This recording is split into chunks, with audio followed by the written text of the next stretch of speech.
ท่านโอคำตุลพันธ์ลงเคลื่อนใบซี่นำเบียกงานอยู่ห้องหมอแขวงพงศาลีตอนเช้าวันที่17มีนาคม2026นี้ท่านโอคำตุลพันธ์กรรมการประจำพรรคแขวงรองประธานคณะกรรมการปกครองแขวงผู้ซี่นำเบียกงานของเขตวัฒนธรรมสังคมขันแขวงโดยการต้อนรับของท่านดร.คำเพชรจำอุลมีไซเลขาหน่วยผักอำนวยการห้องหมอแขวงพงศาลีมีประธานจากห้องว่าการแขวงแผนกสาธารณสุขแขวง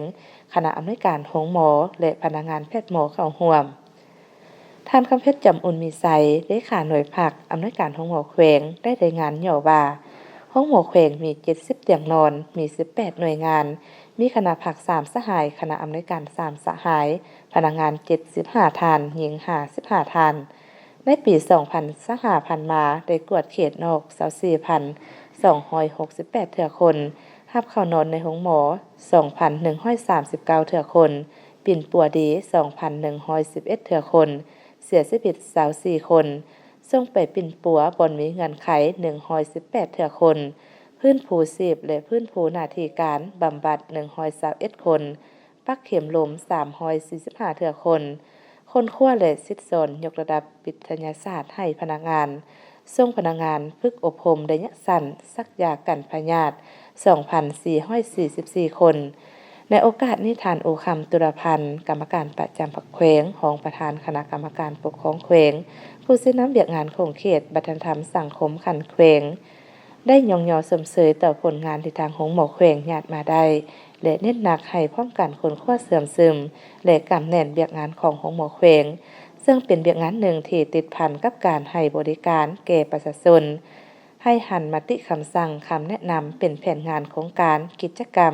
เพื่อจัดตั้งปฏิบัติให้ปรากฏผลเป็นจริงให้คณะภาคคณะอำนวยการของหมอต้องเอาใจใส่ซี่นำพาปรับปรุงและยกสูงคุณภาพของหมอแขวงให้มีความนักแน่นเข้มแข็งขึ้นเทื่อละก้าว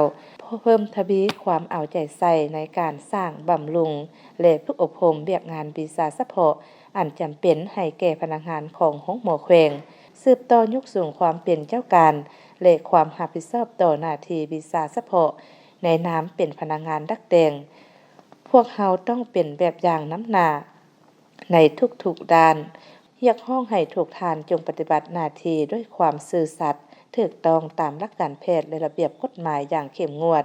ต้องหมั่นศึกษาค้นคว้ายกระดับความรู้ความสามารถทางด้านวิชาการของตนเอง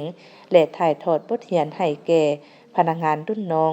เพื่อรับประกันการปิ่นปัวที่ถูกต้องชัดเจนและปลอดภัยสูงสุดการบริการต้องมีจรรยาบรรณและจรรยธรรมของแพทย์หมอคณะภาคคณะนำต้องเป็นเสนาธิการและช่วยเวียกหัวหน้าความสามัคคีเป็นเอกภาพภายในคณะภาคคณะนำแม่นกระแจสำคัญของความสำเร็จสืบต่อสร้างกระบวนการปฏิบัติคำขวัญ5ดี1พอใจให้เป็นรูปธรรมและต่อเนื่องนโยบาย5ดี1พอใจรับต้อนดีสะอาดดีสะดวกดีบ่งมติชัดเจนดีปิ่นปัวดีและคนเจ็บพอใจต้องมีการกำหนดตัวสีบัตรมีการลงติดตามกวดกามีการประเมินผลเป็นแต่ละระยะมีการถอดถอนบทเรียนและมีการย่องยอสมเสยบุคคลที่เฮ็ดได้ดีพวกเราต้องบ่หยุดนิ่งอยู่กับที่ต้องพัฒนามาตรฐานการบริการให้ดีขึ้นเรื่อยๆเพื่อตอบสนองกับความต้องการของประชาชนในยุคปัจจุบันต้องเป็นเจ้าการประสานสมทบแน่นกับบรรดาแขนงการที่เกี่ยวข้องขันแขวงแนะใส่เหตุให้การบริการด้านการปิ่นปัวให้มีคุณภาพและก้าวไปสู่ความทันสมัยเทื่อละก้าว